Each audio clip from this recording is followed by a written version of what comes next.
அனைத்துக் கட்சி கூட்டம் நாடகமாகவே தோன்றுகிறது என அதிமுக முன்னாள் அமைச்சர் ஜெயக்குமார் கூறியிருந்த நிலையில் அதற்கு திமுக அமைப்புச் செயலாளர் RS பாரதி பதிலடி கொடுத்திருக்கிறார்.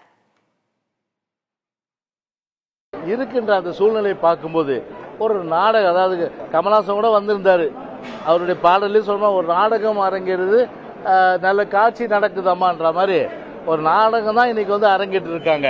இந்த நேரத்தில் மற்ற பிரச்சனைகளையும் கொண்டு வந்து ஏதோ மாநிலத்தை இவர்கள் தான் வந்து முழுமையாக அந்த உரிமைகளை வந்து காப்பாற்றுவர்கள் போல ஒரு தோற்றத்தை உருவாக்குகின்ற ஒரு ஓரங்க நாடகத்தை தான் இன்றைக்கு வந்து அரங்கேற்று இருக்காங்க. ஜெயக்குமார் வெளில வந்து சொல்றாரு நாடகம் ஆடினான்.